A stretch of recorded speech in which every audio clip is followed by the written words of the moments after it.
이제 사회복지 정책의 가치에 대해서 설명을 해볼 거예요.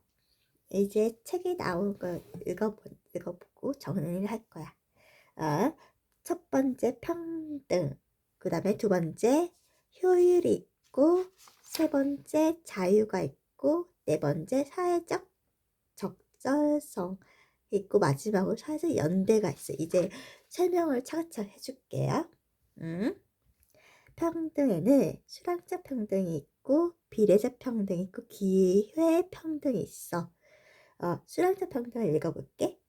모든 사람을 똑같이 취급하여 사람들의 욕구나 능력의 차이에는 상관없이 사회적 자원을 똑같이 분배하는 것이다. 이거는 첫 번째 설명이야. 그러면 둘째 읽어줄게. 현실적으로는 불가능하며 사회복지 정책에서 소득 재분배의 부분적인 목표로 삼고 있다. 세 번째, 평등의 개념 가운데 가장 적극적인 의미로서 특히 저소득층에게 보다 많은 자원이 할당된다.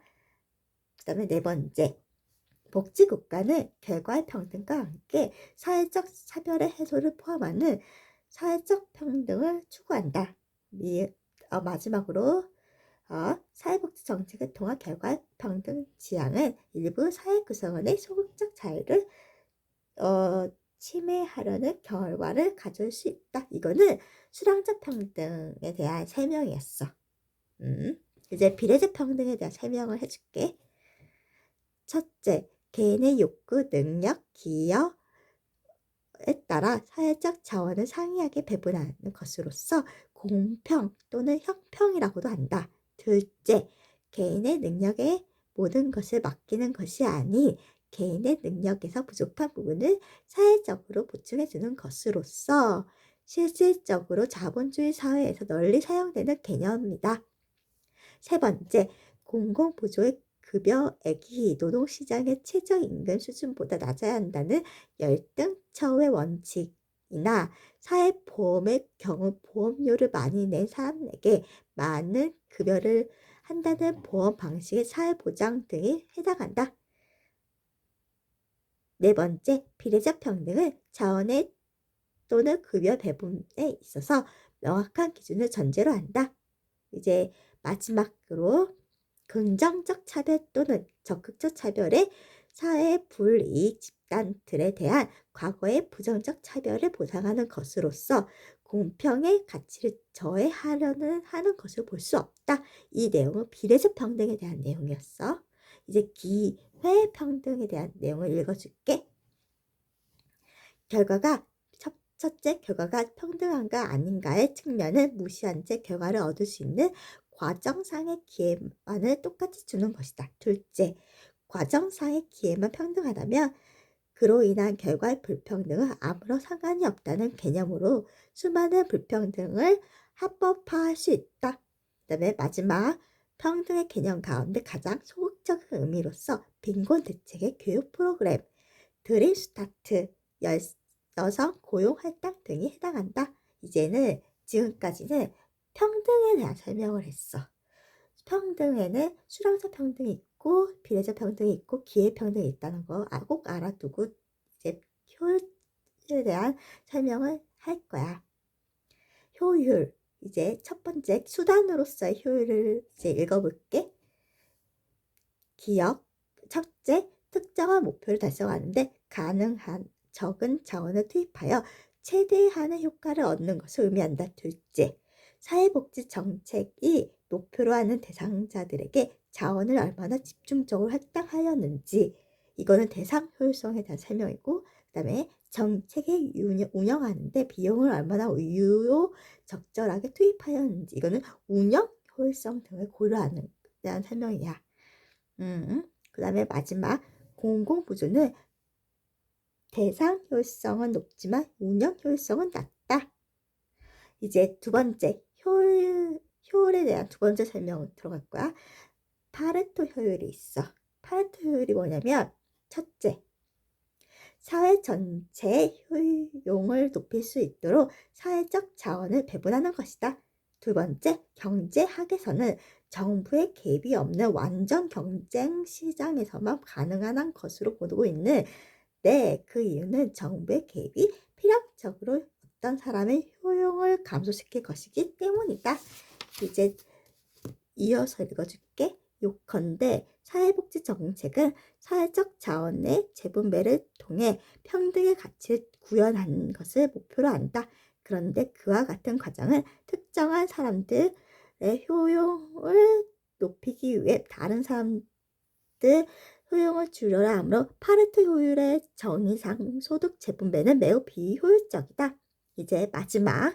이와 같이 사회복지 정책이 추구하는 평등의 가치와 효율의 가치는 상충적일 수밖에 없는데, 만약 사회적 자원 배분이 평등적이고 동시에 파레토 효율적이라면 평등과 효율을 동시에 달성할 수 있다. 이거는 어떤 설명이었냐면 파레토 효율에 대한 설명이었어. 잘 알아들었지? 이제 자유에 대한 설명을 할 거야. 자유는 크게 소극적 자유와 적극적 자유로 구분된다. 사회복지 정책은 개인들의 자유로운 선택의 기회를 제한하여 특정한 사람들의 소극적 자유를 줄이는 한편, 사회적 약자들에게는 원하는 것을 할 수 있도록 적극적 자유를 증가시킨다.